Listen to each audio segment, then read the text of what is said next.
Chairman Jiang stepped out of the freezing rain and into the silent, marble-clad sanctuary of his private estate. He was a man of cold precision, a shark in a black suit. His presence marked only by the dark ink of the dragon tattoo creeping up his neck. He had returned unannounced a day early, expecting the quiet luxury of a home he ruled with an iron fist. Before Jiang could reach the grand staircase, the shadows moved. A pair of black rubber gloves, the kind used for scrubbing floors, clamped violently over his mouth. He was a man whose name made generals tremble, yet he was being wrestled backward into a narrow, dark crawlspace behind the foyer wallpaper. "Don't make a sound," a voice cracked in his ear. Jiang's eyes went wide with fury and disorientation. He looked up to see Cynthia, the woman who cleaned his floors, a woman whose last name he didn't even know. Her face was a mask of raw terror, her eyes scanning the room they had just abandoned. Before Jiang could shove her away, the front doors heaved open again. Through the slats of the crawlspace, he saw them. His inner circle, led by his own brother, stepping into the light with silenced pistols drawn.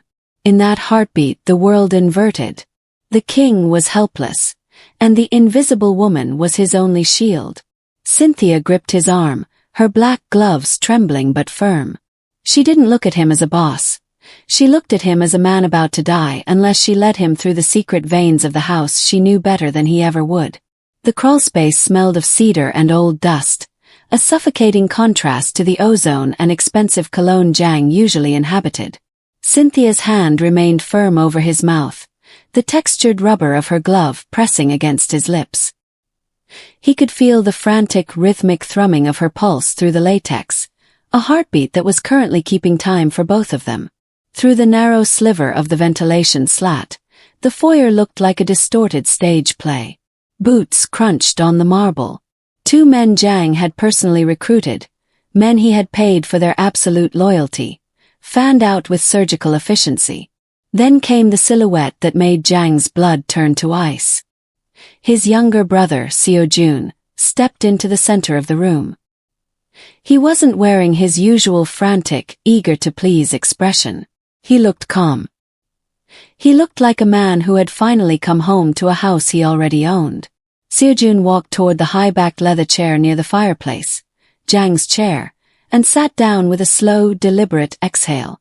"Check the upstairs again," Seojun commanded, his voice devoid of its usual tremor. "If he caught wind of the leak and doubled back, I want him found before the cleaners arrive." One of the gunmen grunted. The transport team said the brakes were tampered with perfectly. If he stayed on the mountain pass, he's at the bottom of a ravine by now. Seojun reached for the crystal decanter on the side table, pouring a finger of Jiang's vintage whiskey. The amber liquid caught the firelight as he swirled it, the clink of glass against glass sounding like a death knell in the silent hallway. He raised the glass toward the empty room, a mocking salute to a ghost. "To my dear brother," Seojun whispered, a cruel smile curling his lips.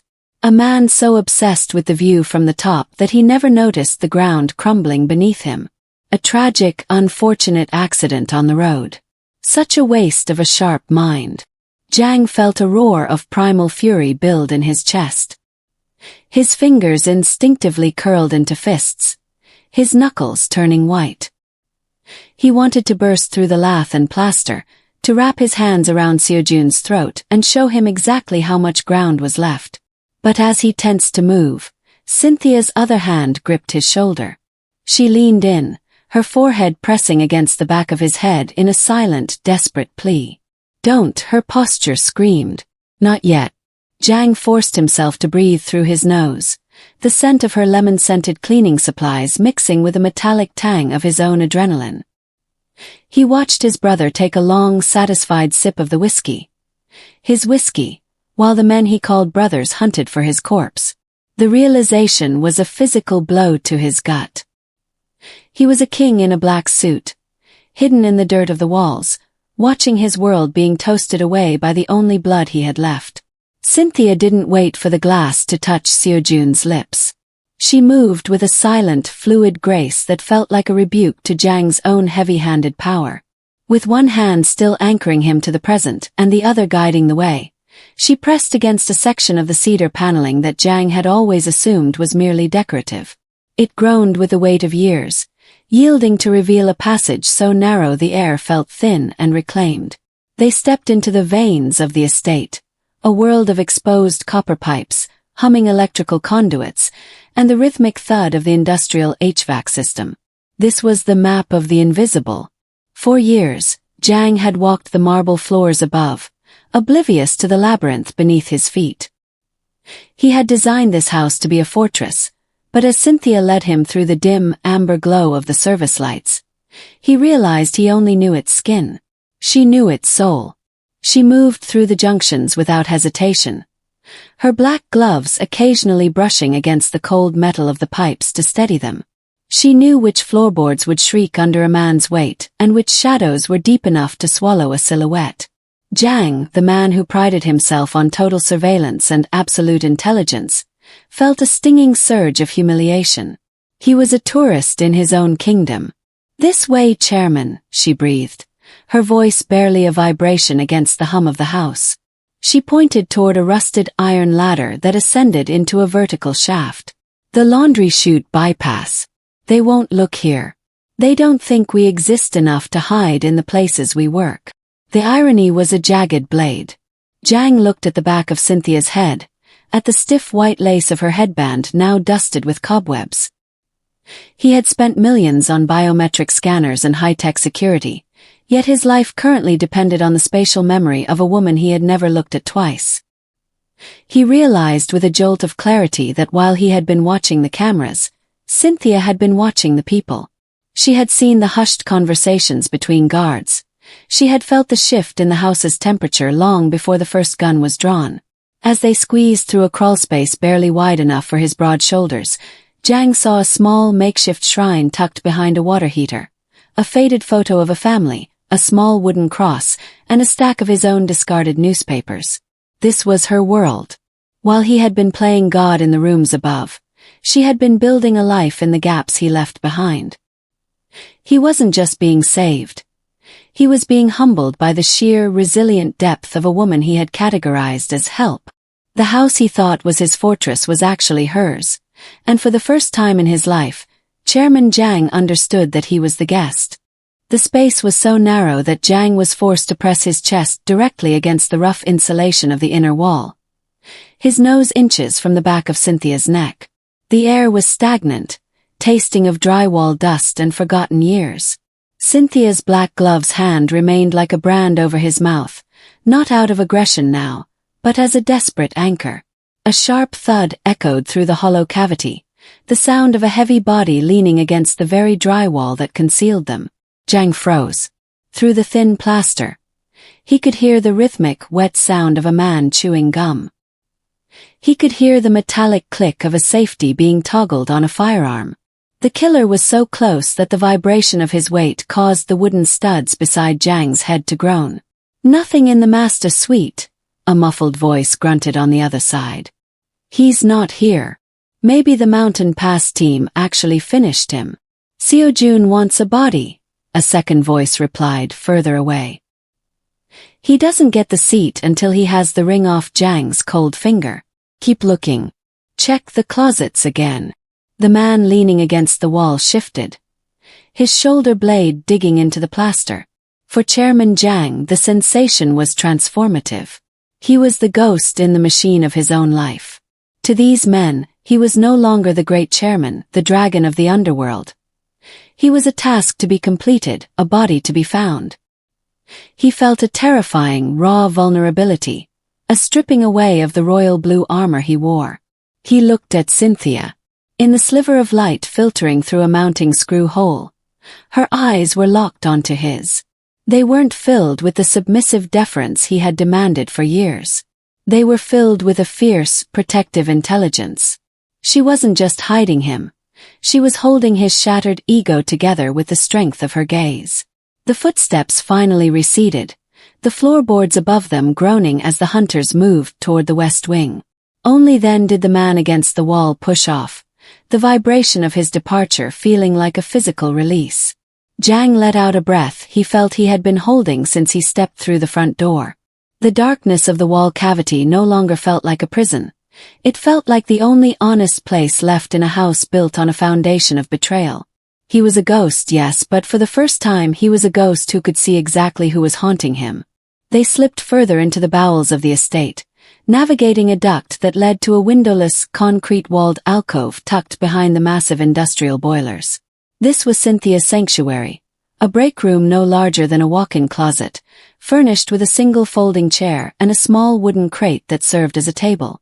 The air here was warmer, smelling faintly of lavender soap and the cheap, instant coffee that Zhang would have scoffed at hours ago. As Cynthia stood by the heavy steel door, her ear pressed to the metal to track the distant echoes of the hunt, Zhang's gaze fell upon a weathered leather-bound notebook resting on the crate. Beside it lay a pair of reading glasses, their frames taped at the temple. Driven by a newfound desperate curiosity, he reached out with trembling fingers and opened it.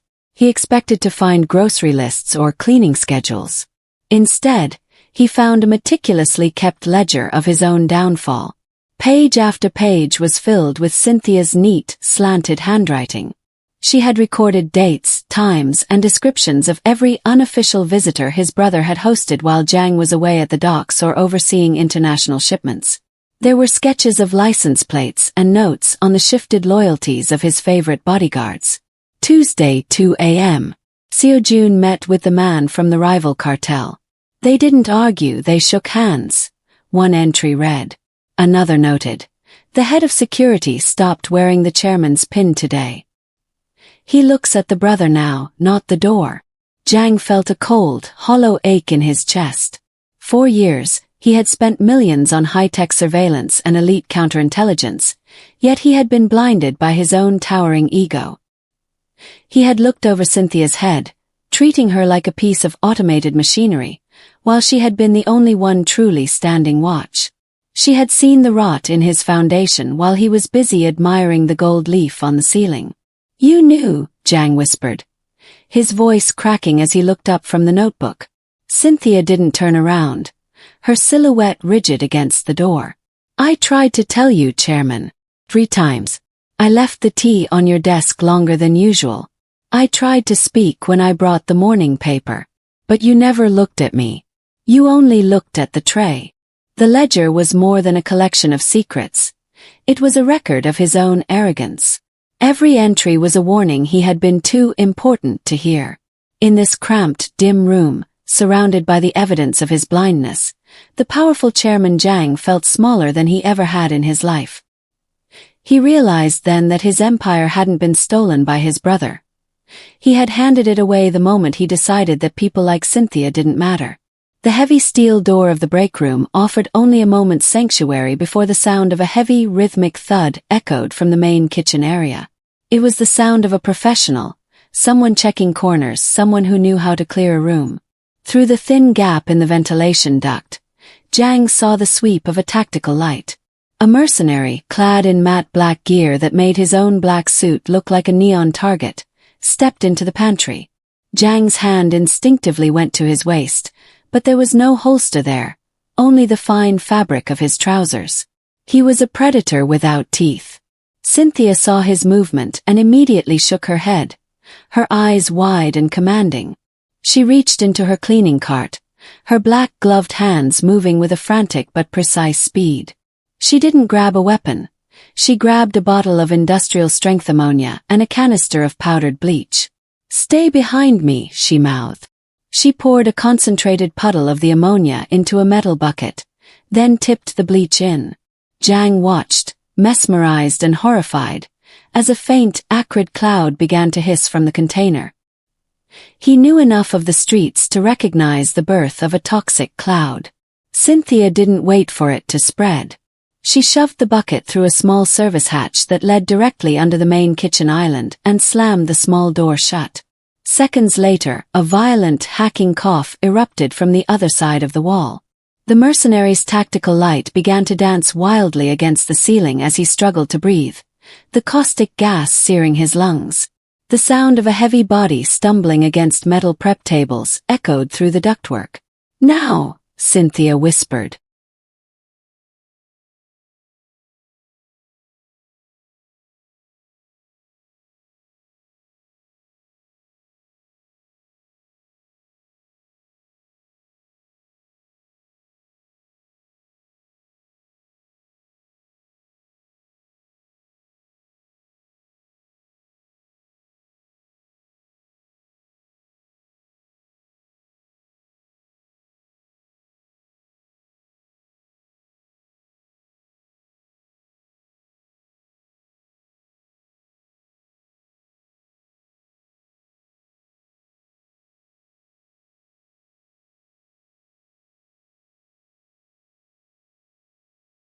She led Jiang out of the alcove, staying low.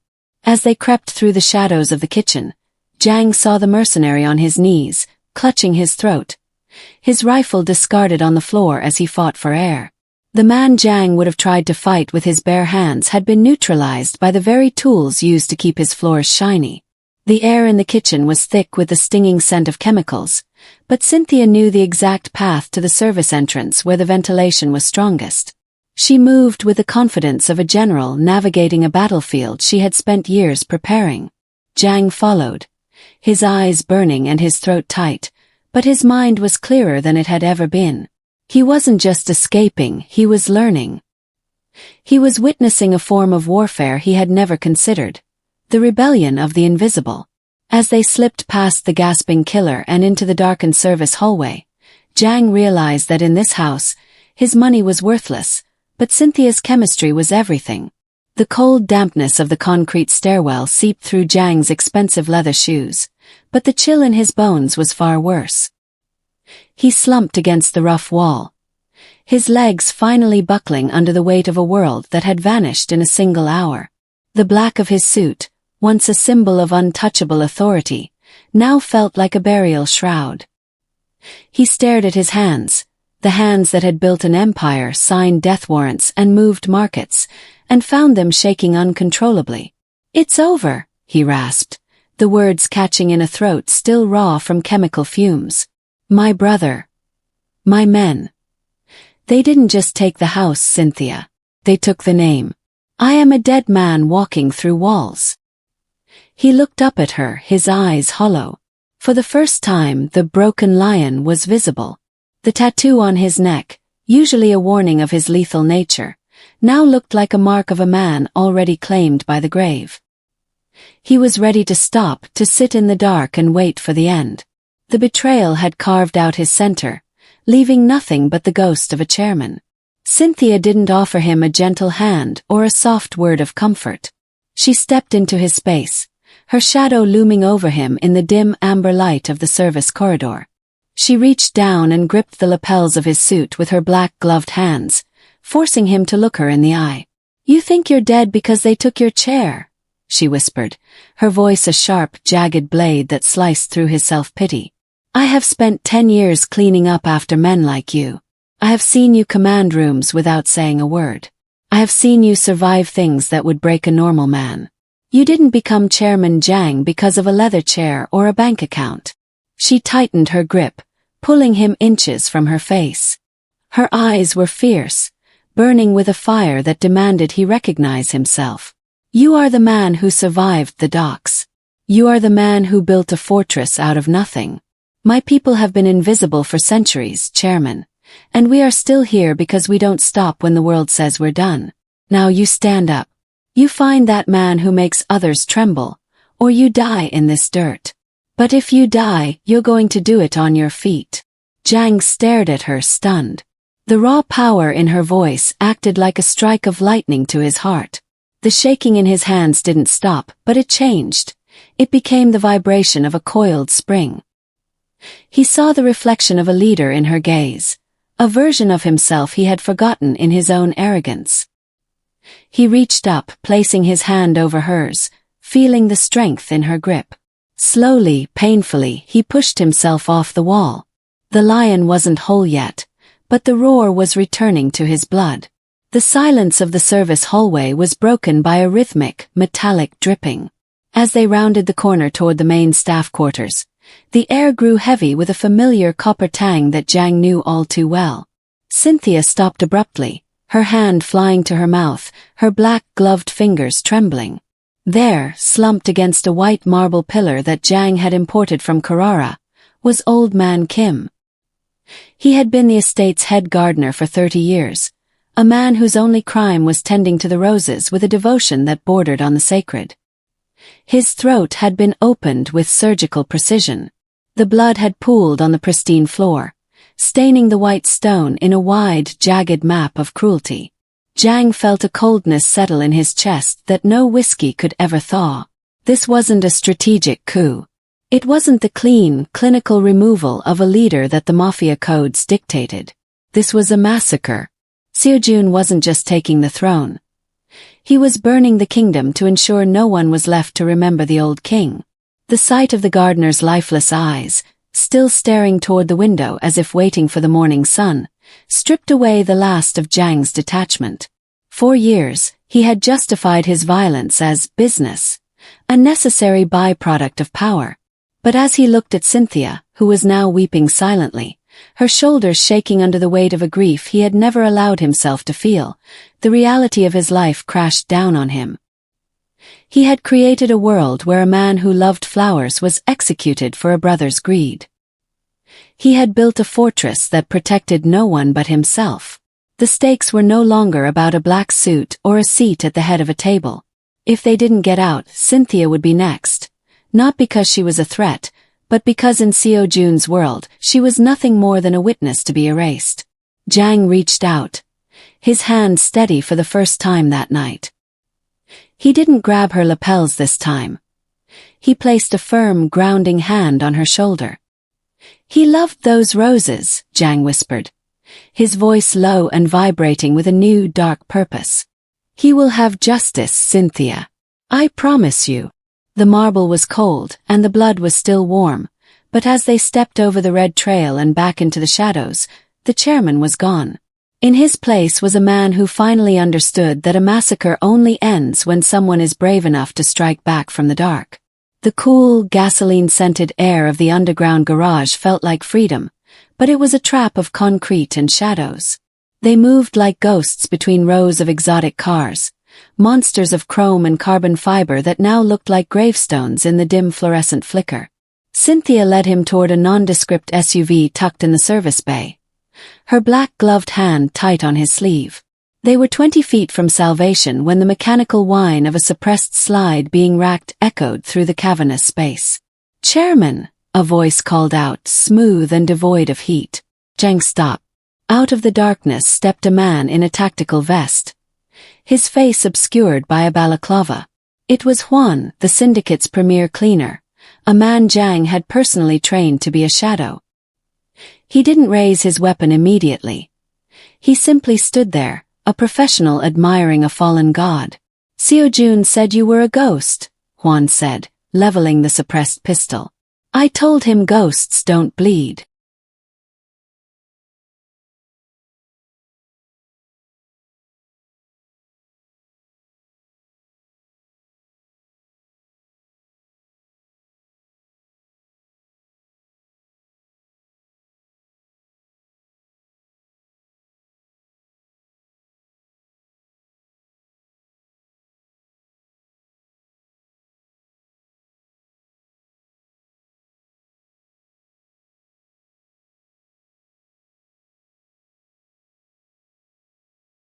In that heartbeat, the black suit became a blur.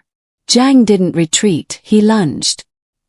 He was 50, out of practice and unarmed, but he was fueled by a cold, righteous fury that Huan hadn't accounted for.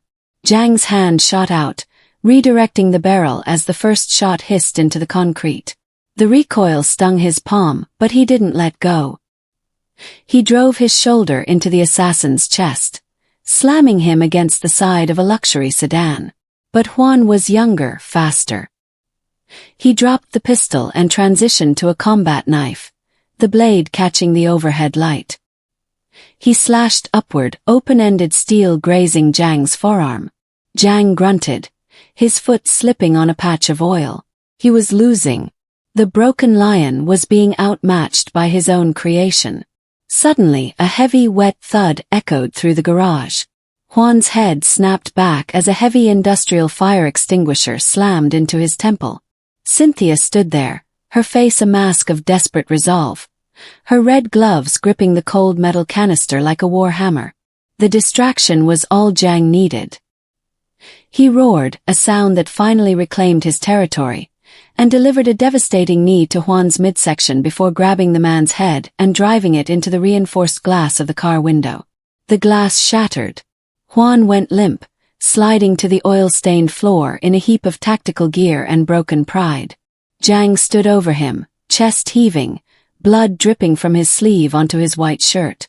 He looked at Cynthia. She was shaking, the fire extinguisher slipping from her fingers and clattering to the floor. For the first time, he didn't see a maid or a protector. He saw a partner. "The keys," he rasped, reaching out. Cynthia didn't hesitate. She fished the keys from her apron and tossed them to him. As the engine roared to life, the sound echoing like a challenge to the killers above, Zhang realized he had spent his life surrounded by men who were paid to die for him, but he had only found someone worth living for in the woman the world told him to ignore. The tires screamed against the asphalt as the SUV tore through the estate's iron gates, leaving the burning wreckage of Zhang's former life in the rearview mirror. Rain began to lash the windshield, blurring the city lights of Manhattan into long, jagged streaks of neon. Inside the cabin, the only sound was the frantic, mechanical ticking of the cooling engine and the heavy, synchronized breathing of two survivors. Zhang gripped the steering wheel so hard his knuckles turned white, the blood from his arms staining the leather. He waited for the familiar surge of cold, calculating rage, the desire to call in his remaining foot soldiers and turn the city into a graveyard. But as he looked at his reflection in the glass, he didn't see the chairman. He saw a man who had been dead long before his brother drew a gun, a man who had built a kingdom of stone and forgotten to put a heart inside it. He risked a glance at the passenger seat. Cynthia was staring straight ahead, her hands folded neatly in her lap. She had finally removed the black gloves, revealing hands that were small, calloused, and trembling. Her maid's uniform was torn, stained with the dust of the crawlspaces and the oil of the garage, yet she sat with a quiet dignity that made his black suit look like a costume. "Why?" Zhang asked, his voice barely a whisper against the roar of the rain. "I never gave you a reason to risk your life for mine. I didn't even know your last name." Cynthia turned her head slowly, her dark eyes reflecting the passing street lamps. "You didn't need to give me a reason, Chairman. I didn't save you because you were my boss. I saved you because you were a human being in the path of a monster. Someone had to be the light in that house, even if you never saw it." A profound silence settled between them, heavier than the storm outside. In that moment, Zhang made the only discovery that mattered. He had spent decades and millions of dollars on security, on bulletproof glass, armored cars, and men trained to kill. He had lived in a fortress of steel, yet he had never been more vulnerable. His true security hadn't been his guns or his guards. It was the quiet, resilient humanity of a woman he had treated as a ghost. The dragon tattoo on his neck felt like a weight he was finally ready to shed. He realized that loyalty wasn't something you bought with a paycheck or enforced with a threat. It was a gift given by those who choose to see you when you are at your worst. As they disappeared into the safety of the New York night, Chairman Zhang reached over and placed his hand near hers, not as a master, but as a man who had finally been found. He wasn't just escaping a massacre. He was entering a world where he was finally, truly, unannounced and alive.